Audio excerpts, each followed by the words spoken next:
శ్రీమాత్రే నమః. నేను మీ సాయి శర్మ దత్తానంద. ఈ కాలంలో చూసుకుంటే భయము, శత్రు బాధలు, నరదృష్టి, నరఘోష ఇవన్నీ గూడా ఎక్కువగా గూడా మనకి జరుగుతూ ఉన్నాయి. చూస్తూ ఉన్నాము, భయపడుతూ ఉన్నాం. ఇలాంటివన్నిటికి గూడా మనకి పూర్వం నుంచి గూడా ఒక వస్తున్న సాంప్రదాయాన్ని మీకు తెలియజేస్తాను. దాన్ని ఎవరైతే భక్తి శ్రద్ధలతో ఆచరిస్తారో వారికి ఖచ్చితంగా గూడా ఈ దృష్టి దోషాలు, నరదృష్టి ఘోషలు ఇవన్నీ గూడా నివృత్తి కలుగుతాయన్నమాట. ముందుగా మనకి నరసింహస్వామి యొక్క మూల మంత్రం గాని, లేదంటే ధ్యానం గాని, శ్లోకం గాని ఏదైనా సరే స్వామివారిని స్తుతించి భక్తి శ్రద్ధలతో స్వామివారి యొక్క ఆరాధన చేస్తే మంచి ఫలితం ఉంటుంది. ఏ విధంగా చేయాలనేది మనం చూద్దాము.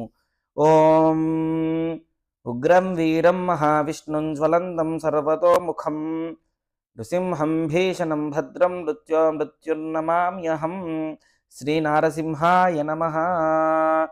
నరసింహస్వామికి చూసుకుంటే కనుక ప్రత్యేకించి శనివారం స్వామివారికి ప్రీతికరమైనది కనుక 7 శనివారాల రోజు ప్రతి శనివారం రాగానే శత్రుపీడ, భయము, నరదృష్టి, నరఘోష, అదేవిధంగా ఏలినాటి శని, అర్ధాష్టమ శని, శని సంబంధించింది అష్టమ శని, ఈ శని ప్రభావాలన్నీ కూడా తొలగిపోవడానికి ప్రత్యేకించి శనివారం రోజు నేను చెప్పబోయే ప్రక్రియ చేయండి.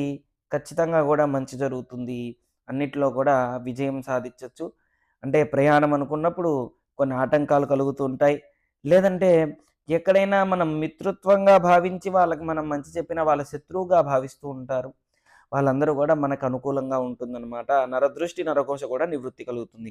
అయితే స్వామివారికి శనివారం ప్రత్యేకించి ఏం చేస్తే మంచి ఫలితం ఉంటుందంటే ఉదయాన్నే స్నానం చేసి జపం చేసుకునేవారు స్వామివారి మూలమంత్రం గనక ఉంటే జపం చేసుకోవడం మంచి ఫలితాన్ని ఇస్తుంది. శనివారం రోజు ఆ జపం చేసుకొని స్వామి మాకు జపం లేదు స్వామి అనుకున్న వారు ప్రత్యేకించి స్వామివారిది ధ్యానం, శ్లోకం, కవచం, స్తోత్రం, పురాణం ఇలాంటివన్నీ కూడా స్వామివారికి సంబంధించినవన్నీ కూడా మనం గూగుల్లో సెర్చ్ చేసినా లేదంటే స్తోత్రనిధి అనే యాప్లో కూడా చూసినా కానీ అన్నీ ఉంటాయి. కాబట్టి వాటిని ప్రత్యేకించి మూలమంత్రం భక్తి శ్రద్ధలతో ఆచరించండి. శనివారం రోజు స్వామివారికి ప్రీతికరమైన ద్రవ్యంతో నైవేద్యం సమర్పిస్తే మంచి ఫలితం ఉంటుంది. అయితే ఆ ప్రక్రియ మనకందరికీ తెలుసు, కానీ సమయం లేదు. ఏం చేస్తే బాగుంటుంది? ఇది తక్కువ సమయంగా ఉన్నాను అనే చాలామంది ఉద్యోగస్తులు ఉన్నారు. వాళ్ళు తొందరగా వెళ్ళిపోవాలి, లేదంటే ఇలాంటి వాళ్ళకి కొద్దిగా ఇబ్బందులు కలుగుతూ ఉన్నాయి. మరి వాళ్ళు ఏ విధంగా చేసుకోవచ్చు? అదేవిధంగా ప్రశాంతంగా ఉన్నవారు ఏ విధంగా చేసుకోవాలో మనం తెలుసుకుందాం. ముందుగా శనివారం రోజు ఉదయాన్నే 6 నుంచి 7 వరకు వచ్చేదాన్ని శనిహోర అంటారు, శనికాలం.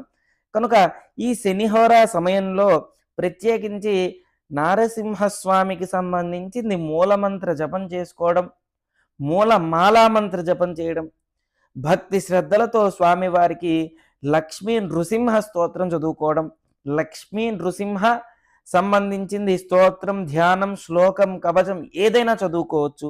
అదేవిధంగా నారసింహస్వామికి స్తోత్రం, నృసింహ స్తోత్రం, అదేవిధంగా నారసింహస్వామికి సంబంధించింది చూసుకుంటే పురాణం ఇలాంటివన్నీ కూడా చేసుకోవచ్చు అన్నమాట.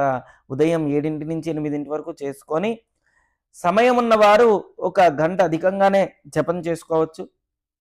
స్వామివారికి ఆ రోజు ప్రత్యేకించి నారికేలం నైవేద్యం సమర్పించి పొద్దున పూట, పానకం వడపప్పు పొద్దున పూట నైవేద్యం సమర్పించి అది తీర్థప్రసాదాలుగా స్వీకరించి మరి ఆ రోజు మీకు కుదిరిన సమయంలో, అంటే చాలామందికి అప్పుడే దండం పెట్టేసుకున్నాం కదా గుడికి వెళ్ళిపోవాలి అని గుడికి వెళ్ళి ఆలస్యమై ఆఫీస్కి ఇబ్బంది లేకుండా ప్రత్యేకించి ఆ రోజు మరి దర్శనంకి వెళ్ళాలి ఖచ్చితంగా. నరసింహస్వామి దర్శనం చేసుకుంటే ఆ రోజు చాలా విశేషమైన ఫలితం వస్తుంది. కాబట్టి ఆ రోజు ప్రత్యేకించి ఎక్కడైనా నరసింహ క్షేత్రం ఉంటే గనక స్వామివారి దగ్గరికి వెళ్ళి దర్శించి సాయంకాల సమయం వరకు పొద్దున పూట ఉపవాసం ఉండి టిఫిన్ చేస్తే సరిపోతుంది. లేదండి మేము ఉండలేము అనుకున్న వారు భోజనం చేసి సాయంత్రం పూట కూడా ఏకభుక్తం ఉంటే మంచి ఫలితం ఉంటుంది. ఉండేవాళ్ళు పొద్దునంతా ఉపవాసం ఉండి సాయంత్రం స్వామివారిని దర్శనం చేసుకొని మరి భోజనం చేస్తే గనక ప్రత్యేకించి స్వామి అనుగ్రహం పొందొచ్చనమాట. ఇలా 7 వారాలు గనక చేస్తే ఏలినాటి శని, అర్ధాష్టమ శని, శని దోషము, అదేవిధంగా శత్రుబాధ, ఆ భయంకరమైన పీడకలలొస్తున్నప్పుడు ఏం చేస్తే బావుంటుందంటే, ఈ యొక్క ప్రక్రియ చేస్తే మంచి ఫలితం ఉంటుందనమాట. ముందుగా స్వామివారికి దర్శించి, అక్కడ స్వామివారి యొక్క నామం గాని, బొట్టు గాని పెట్టుకొని, ప్రత్యేకించి స్వామివారి తీర్థప్రసాదాలు స్వీకరించి, సాయంత్రం పూట ఈ యొక్క దీన్ని వ్రత నియమము అంటారు. ఈ నియమాన్ని పాటించి శని సంబంధించింది నృసింహస్వామి ఆరాధన చాలా మంచి ఫలితాన్నిస్తుంది. తెలుసుకున్నాం కదండీ! ఈ విధంగానే మనకు అన్ని విధాలుగా గూడా మీకు ఏదైనా సమస్య ఉంటే దానికి నేను పరిష్కారం తెలియచేస్తాను. కాబట్టి మీకు ఏదైనా సమస్య ఉంటే కామెంట్ రూపంలో తెలియచేయండి. నేను మీకు తెలియజేస్తాను. ఓం శ్రీ దత్తాయ నమః. ఓం శ్రీ దత్తాయ నమః.